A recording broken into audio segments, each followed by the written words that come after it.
तो let me quickly tell you कि ये मैकेनिक्स जो है इसमें कौन सी चीज़ें होती हैं, बिकॉज आई बिलीव इसमें सिर्फ 5 कॉन्सेप्ट हैं। आल्दो ये आपको मैकेनिक्स जो है बहुत बड़ी लगेगी, लेकिन इसमें बेसिक 4 या 5 कॉन्सेप्ट्स हैं जो आप देखते हैं। तो फर्स्ट थिंग फर्स्ट, जो मैकेनिक्स है फिजिक्स की ब्रांच, इसकी 2 सब ब्रांचेज हैं।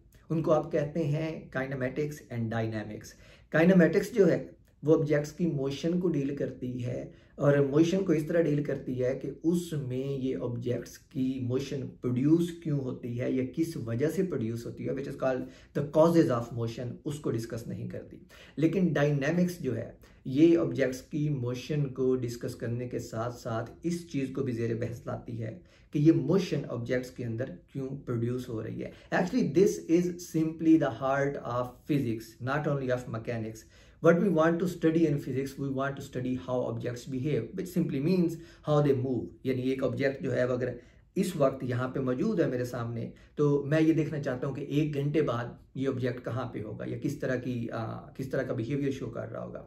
ऑफ कोर्स उसके लिए हमें कुछ इनिशियल कंडीशंस चाहिए होती हैं, but this is the basic fundamental question that we ask ourselves when we study physics, how objects behave, how things behave, how they work. Okay, so mechanics भी ऐसे ही है। तो मैंने आपको बताया कि मैकेनिक्स के 2 पोर्शन है, काइनेमेटिक्स एंड डायनामिक्स। जो काइनेमेटिक्स पोर्शन है इसमें आपके पास न्यूटन की 3 इक्वेशंस ऑफ मोशन आती हैं। अगर आपको इक्वेशंस ऑफ मोशन याद हैं, जो कि ऑफ कोर्स आप हाई स्कूल से पढ़ते आ रहे होंगे और आपको याद होंगी, तो आप देखते हैं कि उसमें आप सिंपली वेलोसिटीज और ये चीज़ें जो हैं, पोजीशंस और ये चीज़ें कैलकुलेट करते हैं, लेकिन आप फोर्सेस को डिस्कस नहीं करते। फिर जब आप डायनामिक्स के पार्ट के ऊपर आते हैं तो फिर आप फोर्सेस को डिस्कस करते हैं, and there you have 3 laws of motion जो प्योरली फोर्सेस को डील करते हैं। सो 3 इक्वेशंस ऑफ मोशन है और 3 ही लॉज हैं न्यूटन के, and that makes all of mechanics. And let me tell you how it makes all of mechanics. And this is the first concept that I was telling you कि आपके पास 4-5 सिर्फ main concepts हैं, ideas हैं जिनको आप mechanics में use करते हैं। तो ये पहला कॉन्सेप्ट था। उसके बाद हमारे पास 2 तरह की मोशंस होती हैं, लीनियर मोशन जिसको आप ट्रांसलेशनल मोशन कहते हैं, और दूसरी जो है वो सर्कुलर मोशन है जिसको आप जिसमें ऑब्जेक्ट्स जो है वो रोटेट कर रहे होते हैं। तो आपने यही 3 इक्वेशंस, काइनेमेटिक्स की जो न्यूटन इक्वेशंस ऑफ मोशन है और डायनामिक्स के जो उसके 3 लॉज हैं, इन्हीं को आप मॉडिफाई कर देते होते हैं रोटेशनल मोशन के ऊपर। That's it, you have covered 2 topics, and in 2 topics में आपने आधी से ज़्यादा मैकेनिक्स कवर कर ली है। अगर आप ब्रॉडली देखें तो it's not very hard, it's just यही चीज़ रिक्वायर है इससे कि आप बैठें और सिर्फ इसके ऊपर 1 घंटा लगाएं, और आप देखेंगे कि ब्रॉडर पिक्चर में वो सारी की सारी मैकेनिक्स जो है उसका तकरीबन 60% पोर्शन जो है वो इस चीज़ के ऊपर बुनियाद है।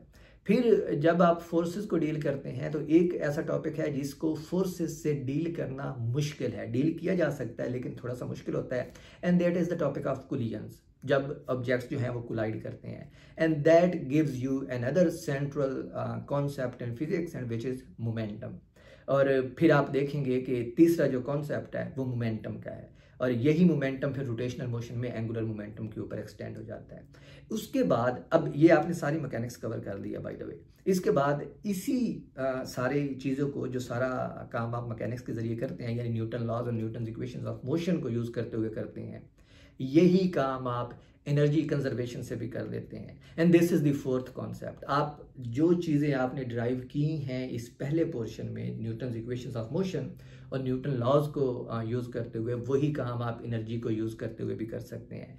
That is the 4th basic concept in mechanics. और उसके बाद फाइनली हमारे पास आता है ग्रेविटेशन अगेन, जिसके अंदर हमारे पास न्यूटन्स लॉज हैं, केपलर्स लॉज हैं, और ये बड़े ऑब्जेक्ट्स के ऊपर कॉस्मोलॉजिकल लेवल के ऊपर अप्लाई होता है, यानी ज़मीन और सूरज के दरमियान जो अट्रैक्शन है, इसको आप कैसे एक्सप्लेन करते हैं। And that this is your 5th central idea or central concept of mechanics, and that's it. This is all of the mechanics.